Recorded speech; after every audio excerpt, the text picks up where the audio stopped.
Hello दोस्तों, बेलिज्म academy YouTube channel में आपका फिर से बहुत बहुत स्वागत है। दोस्तों, आज के इस वीडियो में हम मोस्ट इम्पॉर्टेंट क्वेश्चंस को सॉल्व करने वाले हैं जो कि आपके यूपी टेट, सुपर टेट, साथ ही साथ आपके लेखपाल एग्जाम के लिए मोस्ट इम्पॉर्टेंट है। दोस्तों, इस वीडियो में मैंने सारे क्वेश्चन सेलेक्टेड लिए हैं जो कि आपके सिलेबस पर बेस्ड होंगे, साथ ही साथ आपके प्रीवियस ईयर क्वेश्चन पर बेस्ड होंगे। तो वीडियो को ध्यान से देखिएगा और वीडियो के लास्ट मुझे जरूर बताइएगा कि आज के इस वीडियो में आपके कितने क्वेश्चन सही हुए। तो बिना देरी करते हुए चलिए शुरू करते हैं सबसे पहले क्वेश्चन से। सबसे पहला क्वेश्चन है, डॉल्फिन शोध केंद्र कहाँ स्थित है? ऑप्शन आपके सामने Patna, option B Prayagraj, option C Dehradun या फिर ऑप्शन डी कोलकाता। इसका सही आंसर हो जाएगा ऑप्शन ए पटना। दोस्तों, याद रखिएगा कि डॉल्फिन शोध केंद्र पटना बिहार में है। अगर आपसे पूछा जाता है कि भारत का राष्ट्रीय जलीय जीव कौन सा है तो याद रखिएगा डॉल्फिन है। अगला क्वेश्चन, इनमें से किस लौह अयस्क में चुंबकत्व का गुण पाया जाता है? ऑप्शन आपके सामने haematite, option B magnetite, option C cryolite या फिर ऑप्शन डी लिमोनाइट। इसका सही आंसर हो जाएगा ऑप्शन बी मैग्नेटाइट। दोस्तों, याद रखिएगा कि इसको याद करने का सबसे आसान तरीका ये है कि इसमें मैग्नेटाइट नाम में मैग्नेट नाम छुपा हुआ है और मैग्नेट चुंबक होता है, और याद रखिएगा कि ये लौह अयस्क चुंबकत्व का गुण दर्शाता है। अगला क्वेश्चन, मायोपिया रोग होने पर उपचार के लिए किसका प्रयोग किया जाता है? ऑप्शन आपके सामने उत्तल लेंस, ऑप्शन बी अवतल लेंस, ऑप्शन सी उत्तल दर्पण या फिर ऑप्शन डी अवतल दर्पण। इसका सही आंसर हो जाएगा ऑप्शन बी अवतल लेंस। दोस्तों, याद रखिएगा कि निकट दृष्टि दोष को मायोपिया कहा जाता है और दूर दृष्टि दोष को हाइपर मायोपिया कहा जाता है। आपको पता है कि निकट दृष्टि दोष से पीड़ित व्यक्ति के चश्मे में अवतल लेंस का प्रयोग किया जाता है, यानी कि यहाँ पर बी ऑप्शन बिल्कुल सही हो जाएगा। अगला क्वेश्चन, मुगल काल में सबसे अधिक कर वसूलने वाला शासक कौन था? ऑप्शन आपके सामने Babar, option B Akbar, option C Humayun या फिर ऑप्शन डी औरंगजेब। इसका सही आंसर हो जाएगा ऑप्शन डी औरंगजेब। दोस्तों, याद रखिएगा कि पूरे मुगल काल में सबसे अधिक कर वसूलने वाला जो शासक था वो औरंगजेब था, और याद रखिएगा कि औरंगजेब को ही जिंदा पीर या फिर आलमगीर कहा जाता है। अगला क्वेश्चन, कोणार्क के सूर्य मंदिर का निर्माण किसने करवाया था? ऑप्शन आपके सामने कृष्णदेव प्रथम, ऑप्शन बी नरसन बर्मन द्वितीय, ऑप्शन सी नरसिम्हा प्रथम या फिर ऑप्शन डी कुमारगुप्त द्वितीय। इसका सही आंसर हो जाएगा ऑप्शन सी नरसिम्हा प्रथम। उससे याद रखिएगा कि कोणार्क का सूर्य मंदिर उड़ीसा में है और इसका निर्माण नरसिम्हा प्रथम ने करवाया था। अगर आपसे पूछा जाता है कि एलोरा के कैलाश मंदिर का निर्माण किसने करवाया था तो याद रखिएगा कृष्णदेव प्रथम ने करवाया था। अगला क्वेश्चन, तीन और बांग्लादेश से घिरा राज्य कौन सा है? ऑप्शन आपके सामने Tripura, option B Manipur, option C Mizoram या फिर ऑप्शन डी मेघालय। इसका सही आंसर हो जाएगा ऑप्शन ए त्रिपुरा। उससे याद रखिएगा कि त्रिपुरा एकमात्र ऐसा राज्य है पूरे भारत में जो तीन ओर से बांग्लादेश से घिरा हुआ है। अगला क्वेश्चन, माजुली नदी द्वीप किस राज्य में स्थित है? ऑप्शन आपके सामने Assam, option B Manipur, option C Mizoram या फिर ऑप्शन डी मेघालय। इसका सही आंसर हो जाएगा ऑप्शन ए असम। दोस्तों, याद रखिएगा कि विश्व का सबसे बड़ा नदी द्वीप जो है वो माजुली द्वीप है और यह असम में स्थित है। अगला क्वेश्चन, पानी का अधिकतम घनत्व होता है? आपको बताना है कि कितने डिग्री सेल्सियस पर पानी का सबसे अधिक घनत्व होता है। ऑप्शन आपके सामने हैं 4 डिग्री सेल्सियस पर, ऑप्शन बी -8 डिग्री सेल्सियस पर, ऑप्शन सी -4 डिग्री सेल्सियस पर या फिर ऑप्शन डी 0 डिग्री सेल्सियस पर। इसका सही आंसर हो जाएगा ऑप्शन ए 4 डिग्री सेल्सियस पर। दोस्तों, याद रखिएगा कि 4 डिग्री सेल्सियस पर पानी का सबसे अधिक घनत्व होता है और सबसे कम आयतन होता है। तो दोनों क्वेश्चन एक ही है, याद रखिएगा कि घुमा घुमा कर आपसे पूछा जा सकता है। अगला क्वेश्चन, वाहनों से निकलने वाले धुएं में सबसे अधिक प्रदूषण करने वाली कौन सी गैस उपस्थित होती है? ऑप्शन आपके सामने chlorine, option B carbon dioxide, option C nitrogen या फिर ऑप्शन डी कार्बन मोनोऑक्साइड। इसका सही आंसर हो जाएगा ऑप्शन डी कार्बन मोनोऑक्साइड। दोस्तों, याद रखिएगा कि पेट्रोल चलित गैसों से जो धुआं निकलता है उसमें कार्बन मोनोऑक्साइड की मात्रा सबसे अधिक होती है। अगर आपसे पूछा जाता है कि दम घोटू गैस किसे कहा जाता है तो याद रखिएगा कार्बन मोनोऑक्साइड को ही कहा जाता है। अगला क्वेश्चन, उत्तर प्रदेश दिवस कब मनाया जाता है? ऑप्शन आपके सामने 24 दिसंबर, ऑप्शन बी 5 दिसंबर, ऑप्शन सी 24 जनवरी या फिर ऑप्शन डी 24 अक्टूबर। इसका सही आंसर हो जाएगा ऑप्शन सी 24 जनवरी। दोस्तों याद रखिएगा कि 2018 से उत्तर प्रदेश दिवस प्रतिवर्ष 24 जनवरी को मनाया जा रहा है। अगर आपसे पूछा जाता है कि राष्ट्रीय उपभोक्ता दिवस कब मनाया जाता है तो याद रखिएगा 24 दिसंबर को मनाया जाता है। अगर आपसे पूछा जाता है कि विश्व मृदा दिवस कब मनाया जाता है तो याद रखिएगा 5 दिसंबर को मनाया जाता है। और अगर आपसे पूछा जाता है कि संयुक्त राष्ट्र स्थापना दिवस कब मनाया जाता है तो याद रखिएगा 24 अक्टूबर को मनाया जाता है। अगला क्वेश्चन, मस्तिष्क का कौन सा भाग ऐच्छिक क्रियाओं के लिए उत्तरदायी होता है? ऑप्शन आपके सामने प्रमस्तिष्क, option B medulla oblongata, option C अनुमस्तिष्क या फिर ऑप्शन डी मेरुरज्जु।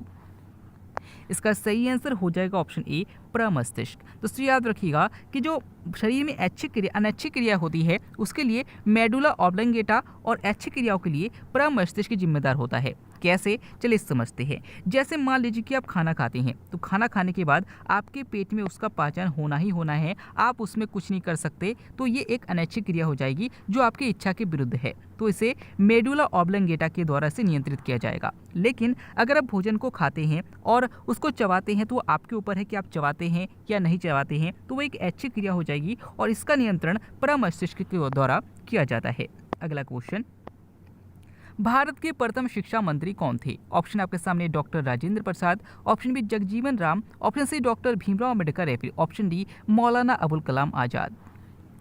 इसका सही आंसर हो जाएगा ऑप्शन डी मौलाना अबुल कलाम आजाद। दोस्तों याद रखिएगा कि स्वतंत्र भारत के पहले मंत्रिपरिषद में टोटल 36 सदस्य थे और याद रखिएगा कि इसमें पहले शिक्षा मंत्री जो थे वो मौलाना अबुल कलाम आजाद थे। अगर आपसे पूछा जाता है कि राष्ट्रीय शिक्षा दिवस कब मनाया जाता है तो याद रखिएगा कि मौलाना अबुल कलाम आजाद के जन्म दिवस पर ही प्रति वर्ष 11 नवंबर को राष्ट्रीय शिक्षा दिवस मनाया जाता है।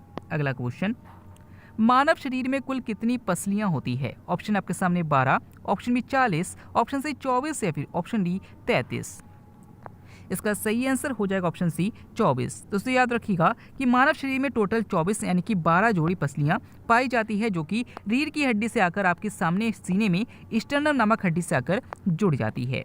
अगला क्वेश्चन, उत्परिवर्तनवाद का जनक किसे कहा जाता है? ऑप्शन आपके सामने Darwin, option B Hugo de Vries, option C Lamarck या फिर ऑप्शन डी विलियम हॉर्वे।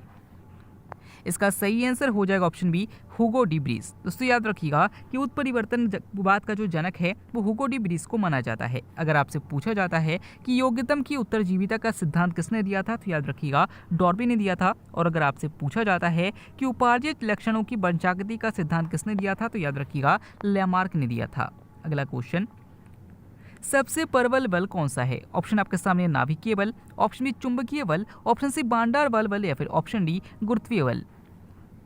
इसका सही आंसर हो जाएगा ऑप्शन ए नाभिकीय बल। तो याद रखिएगा कि अगर आपसे पूछते हैं कि सबसे प्रबल बल कौन सा है तो याद रखिएगा नाभिकीय बल है। और अगर आपसे पूछा जाता है कि सबसे दुर्बल बल कौन सा है तो याद रखिएगा गुरुत्वीय बल है। अगला क्वेश्चन, आंसू का पीएच मान कितना होता है? ऑप्शन आपके सामने 7.4, ऑप्शन बी 6.4, ऑप्शन सी 2.8 या फिर ऑप्शन डी 7। इसका सही आंसर हो जाएगा ऑप्शन ए 7.4। दोस्तों याद रखिएगा कि खून का और आंसू का दोनों का पीएच मान 7.4 होता है। और याद रखिएगा कि जल का और नमक का इन दोनों का पीएच मान 7 होता है। तो याद रखिएगा इंपॉर्टेंट है। अगला क्वेश्चन, लोकसभा अध्यक्ष अपना त्यागपत्र किसे देता है? ऑप्शन आपके सामने राष्ट्रपति को, ऑप्शन बी उपराष्ट्रपति को, ऑप्शन सी प्रधानमंत्री को या फिर ऑप्शन डी लोकसभा उपाध्यक्ष को।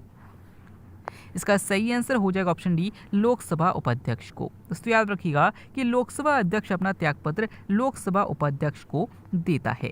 अगला क्वेश्चन, मानव शरीर की जैविक घड़ी किसे कहा जाता है? ऑप्शन आपके सामने अग्न्याशय, ऑप्शन बी पीनियल काय, ऑप्शन सी राइबोसोम या फिर ऑप्शन डी ऑक्सीटोसिन।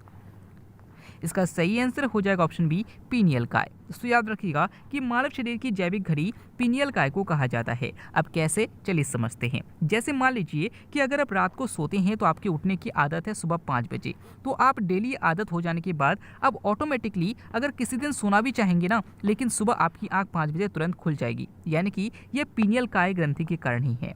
इसी तरीके से अगर आप दिन में सोने की कोशिश करेंगे लेकिन आप पूरे दिन में 12 घंटे नहीं सो पाएंगे, आपकी आंख जल्दी खुल जाएगी, क्योंकि ये आपके पीनियल ग्रंथि द्वारा नियंत्रित होता है। यानी कि रात को जल्दी देर तक सोना और दिन में कम सोना, ये सब चीज़ें भी पीनियल काय के द्वारा ही नियंत्रित की जाती है। अगला क्वेश्चन, एंजाइम किसके बने होते हैं? ऑप्शन आपके सामने वसा, option B protein, option C vitamin या फिर ऑप्शन डी कार्बोहाइड्रेट। इसका सही आंसर हो जाएगा ऑप्शन बी प्रोटीन। दोस्तों याद रखिएगा कि ये क्वेश्चन बहुत पूछा जाता है कि एंजाइम किसके बने होते हैं, तो याद रखिएगा प्रोटीन के बने होते हैं। अगर आपसे पूछा जाता है कि प्रोटीन किस अम्ल के बहुलक होते हैं, तो याद रखिएगा अमीनो अम्ल के बहुलक होते हैं। अगला क्वेश्चन, सबसे कठोर धातु कौन सी है? ऑप्शन आपके सामने lithium, option B platinum, option C sodium या फिर ऑप्शन डी ऑस्मियम। इसका सही आंसर हो जाएगा ऑप्शन बी प्लेटिनम। दोस्तों याद रखिएगा कि अगर आपसे पूछा जाता है कि सबसे कठोर धातु कौन सी है, तो याद रखिएगा प्लेटिनम है। अगर आपसे पूछा जाता है कि सबसे हल्की धातु कौन सी है, तो याद रखिएगा लिथियम है। अगर आपसे पूछा जाता है कि सबसे भारी धातु कौन सी है, तो याद रखिएगा ऑस्मियम है। और अगर आपसे पूछा जाता है कि किस धातु को केरोसिन तेल में रखा जाता है, तो याद रखिएगा सोडियम को रखा जाता है। अगला क्वेश्चन, इनमें से कौन यौगिक है? ऑप्शन आपके सामने जल, ऑप्शन बी मूत्र, ऑप्शन सी रक्त या फिर ऑप्शन डी वायु। इसका सही आंसर हो जाएगा ऑप्शन ए जल। दोस्तों याद रखिएगा कि ऐसे सभी चीज़ें जिनका फॉर्मूला है वो सब यौगिक है। जैसे जल का जो सूत्र होता है वो H2 होता है, यानी कि ये यौगिक है। लेकिन मूत्र का कोई सूत्र नहीं होता, वायु का भी कोई सूत्र नहीं होता और रक्त का भी कोई सूत्र नहीं होता, यानी कि इन तीनों जो है ये तीनों मिश्रण है, यौगिक नहीं है। अगला क्वेश्चन, उत्तरी ध्रुव की खोज किसने की थी? ऑप्शन आपके सामने Copernicus, option B Amundsen, option C Kepler या फिर ऑप्शन डी रॉबर्ट पियरी। इसका सही आंसर हो जाएगा ऑप्शन डी रॉबर्ट पियरी। दोस्तों याद रखिए कि उत्तरी ध्रुव की खोज रॉबर्ट पियरी ने की थी और दक्षिणी ध्रुव की खोज एमंडसन ने की थी।